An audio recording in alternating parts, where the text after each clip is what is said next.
Hey guys, I'm Conor Henricks with the Flyfisher Guide Service. Today we're going to be talking about rigging a proper hopper-dropper rig as we move more into August and flows level out. It's going to be the ideal method of fishing. We cover both bases with flies on the top and flies on the bottom.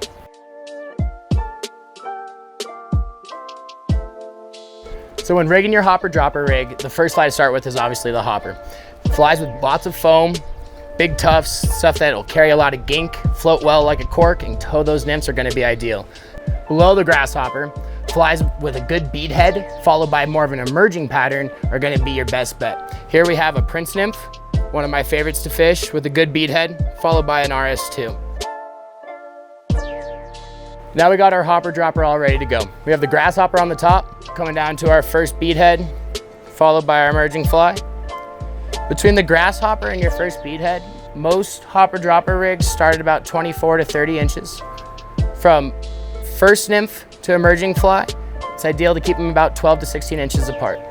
I like to separate my tippet between my hopper and my first fly by a blood knot. That way I have a space to clamp on a split shot if I want to get these flies down deeper.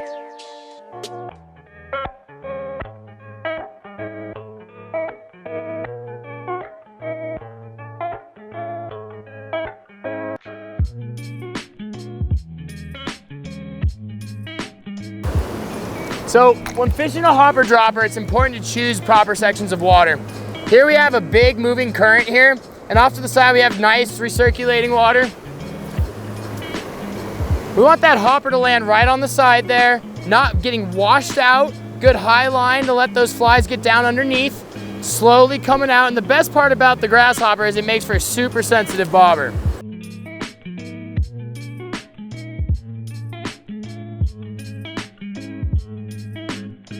So when you're fighting fish, it's very important that you change your rod angle. So his head's going this way, we're gonna go that way.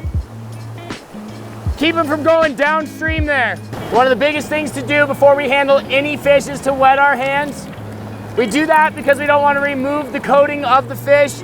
That's what separates them from the river. Here we got a nice juice up male rainbow. And when we release fish, it's very important that we always release them head upstream. We're gonna let this fish kind of breathe for just a moment, get his stuff together just like that until he swims away, right back into his hole.